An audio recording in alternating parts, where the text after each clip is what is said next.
share this story too. I just want to also say that, like everything that I've done, I started a long time ago. So when I was in Okay. college, like I've been a fan, but when I was in college, my junior seminar project was on the Sacramento Kings.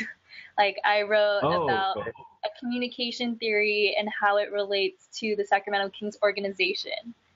So from years ago, I've been supporting the team on social, and I feel like I've created a relationship with, just tweeting often and them like engaging with me back. Like social media is a two-way conversation. When a brand gets to, or when a brand is constantly engaging with you, it feels so good. It's like awesome. I like fangirl. So basically, I've kind of created like a group of friends on Twitter who I tweet at during the game. So it's like I'm watching with a bunch of people at the same time. And for the Snapchat takeover, I just figured like, hey, let me tweet them and ask like, can I take over your social media like one night? And to my surprise, I got a response, and they brought me to a game and hooked me up with a media pass, and I took over their Snapchat, and it was so cool. I feel like it gave me the opportunity to kind of learn about their digital media team and how they do so well on social. And in turn, I wrote about it, and it's like a win-win for all of us. And it's pretty much like the best day, one of the best days of my life for sure. That's pretty awesome, dude. So basically, what you're saying is that you actually interacted with them on Mhm. social. You build that relationship with them over time, and then Mhm. when you got the opportunity to ask them, they just said yes to your surprise because they had already known you. Basically, that's what you're getting at, right? Yeah, I think, but yes, your summary was very true. I feel like having kind of this past and this like built up relationship got me the opportunity. And they probably have seen on my social like this girl tweets during the game all the time. She's like she's wrote blogs about us on LinkedIn. Um, why don't we bring her out? And we all won, and it was content for me, content for them, and I got to go to a game. So it was definitely awesome. And creating those opportunities, you can't just tweet one time and say, hey Warriors, can I take over your Snapchat? It doesn't come that way. I feel like it was a really organic, like authentic opportunity that just happened to work out. So yeah, that's how that happened. Okay, so now here's a question I got asked then. Why do you think that most businesses or really anyone are not taking the time to build that friendship with the potential customers or even like a college student or a prospective job seeker with an employer? Why do you think they're just thinking that they could just post one tweet and they expect something? Because people don't, I don't know, I feel like it really does take time to build that relationship. And I feel like companies who do have it right, they do see the value in customer engagement. I feel like you've seen my tweets when I say like, hey, Hawaiian Airlines, they helped me out because I tweeted them. And that's like I'm gonna give them more business because they helped me and they reached out to me on social. So I feel like company you have to try to engage on social to actually create something for ROI of the business and for a happy customer. And if you don't take the time to do that, then I feel like there's missed opportunities, there's missed business. So definitely, I feel like it's an area where companies should be more, make more time and see the value in. There are a lot of companies though who I know have like customer care for social. There's like social support where if someone's complaining about a product, there's someone on the other side ready to give them a response. So there's companies who are doing it and others who are missing opportunities. But social is like a new customer care opportunity for sure. Okay. So now you mentioned a few. Who else in your mind do you think is using social media correctly to build that loyal audience? Yeah, well, Hawaiian Airlines, I've tweeted them a few times. Sacramento Kings, I'm just trying to think of the top of my head. And also for the Sacramento Kings, like when someone is complaining at the game, like they'll change their experience. So real-time customer engagement is really, really unique and awesome. I would also say like Chipotle, they do a good job too of like just engaging with you. I feel like any good brand who has a team to engage with them is bringing value to their business. So those would be my top. I'm pretty biased about the Kings, but yeah. Wait. You said Chipotle, really? So can you share more about that because that's the first time I've ever heard that. Really? Yes. Uh, I think I just like I saw a tweet and they have like funny tweets.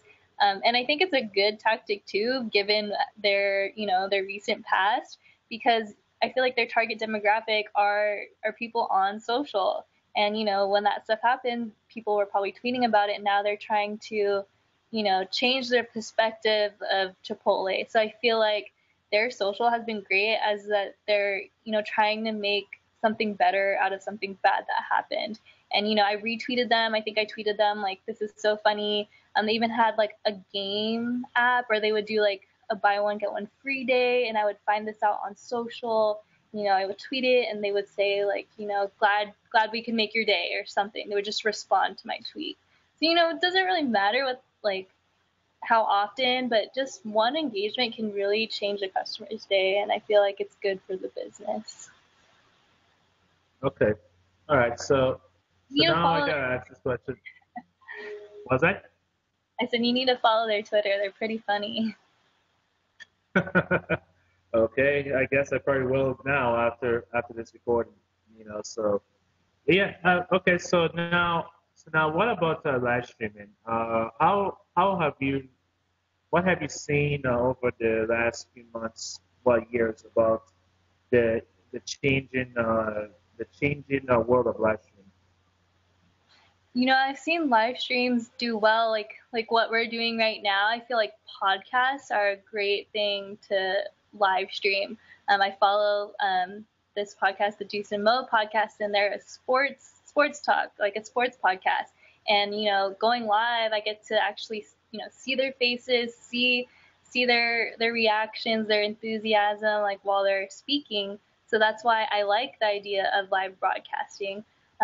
Also, like for me personally, I've had like when I'm out somewhere cool, like let's say I'm at like a art museum and there's something cool going on, I'll live stream it just for other people to see. But there's other opportunities you can do to live stream too, like for keynotes, for a conference. While you're at an event, if you want to do like a man on the street type of live stream, that's cool too. So I feel like there's a lot of ways that live streaming can take off in social, and I think we're just starting. So I'm excited to see how companies make the most of live video, as it is going to be a big thing this year. Oh, wow. Okay. That's pretty awesome. If so, so now since I normally will give podcasters, broadcasters, or performer to ask me a question on the show, but I'm going to allow you to ask me a question here, so Hmm. you can fire away. Yeah, I would say, what got you into starting off your podcast? I feel like it takes, like, just before we went live, you were talking about, pursuing your passion and starting this business. So I want to know, like, what made you decide to go for it? Doing a podcast. Mm-hmm. Uh, well, for me, it was I wanted to lift up the most powerful and influential people in the world. That was one of my motivations in starting the podcast, and I guess over time, I just like was learning. I've been learning that you basically got to don't really chase the influences, quote unquote. Even though like my motives was to try to lift them up even more. I realized you had to like start with people that like you build your your friendships over time Mhm. beforehand. And so that's what I've learned. And then of course now, seeing the emergence of live streaming, started to see the opportunity to like I guess quote unquote record your podcast in front of a live audience, quote unquote. So that's what really got me excited about doing live streaming using platforms, and then of course seeing the change of platforms, you Mhm. know, that just made me, I guess it just kept me adapt, but of course, sticking with one platform, I mean, sticking with the platform to put out the podcast is one of the most constant, despite the changing of our live streaming platforms. So, Mhm.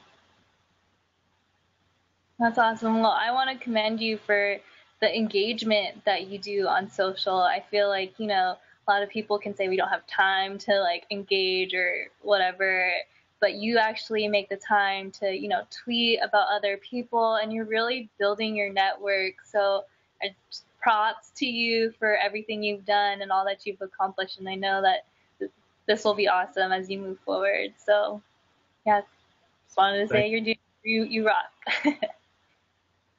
thank you, DJ. And so do you. I mean, the fact of the matter is that, you've actually took the initiative, to basically be where you're at. You basically didn't allow any excuse like saying, you're studying or whatever, studying classes, you got to get the degree.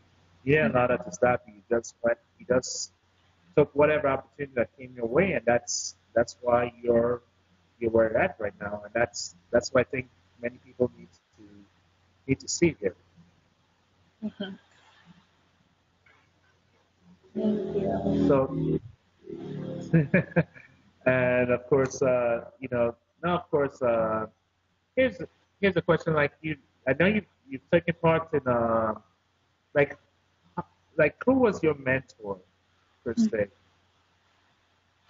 Well, I feel like I've had a lot of mentors through my different experiences. I started off in a club in college, and then I went off to student government, where I feel like I had, like peers who mentored me. We were all starting our little social media marketing careers in college, and watching them grow really helped. So my peers were my mentors. Even our bosses who were marketing executives at San Jose State, they were my mentors because they gave me the opportunity to create stuff and go off and build grow our Twitter, DJ. Go for it. And that it was great to have that kind of support. And then also I had like my professors were my mentors. My professor Michael Brito, who taught me my social business class.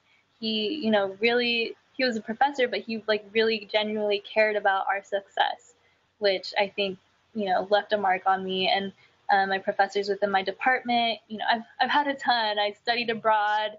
That was a whole nother experience, and I thank my professor for that. My professor, who was our lead for the social media team, who also was our advisor for my club, I, I consider him a great mentor throughout my whole college career. So thank you, Ted Koopman. But I've had many, and I feel like it's good to have multiple mentors sometimes because you get different perspectives in different areas. So if you can, get as many mentors as you can. Okay, so now I gotta ask a question because you just mentioned you studied abroad. First of all, what was that? How did that change? How did that change your worldview? And basically, how did it kind of prepare you? Yeah, so while I was in college, I had the travel bug to study abroad, and it wasn't expensive. And I had three places that I could go to, and I decided to go to Beijing to study tourism at a communication college in China. And it was awesome because it gave me something to work towards. I did not have the funding for it. As studying abroad is expensive. So I planned a basketball tournament fundraiser on my 21st birthday. So again, I kind of, Wow. I had to make it happen. If I wanted to study abroad, I had to do something. So like 3 months before my birthday, I started planning. I got people, my friends to play. I charged them. And, instead of birthday presents, I asked for support for me to study abroad. And so when I finally got there, it felt so nice to say I did it and I'm learning, and it opened up a whole new world to me that, you know, like it opened my eyes that the world is so big. I got to learn more about myself. Like I got lost in China and I was like, who cares that I'm lost in China? I found my way home, and it's not just about the academics. I gained a lot of experience. It helped me become who I am today, to just want to like if you're lost, it's okay. It's gonna be okay. But studying abroad was an awesome experience, and I definitely recommend it to anyone in college. Awesome.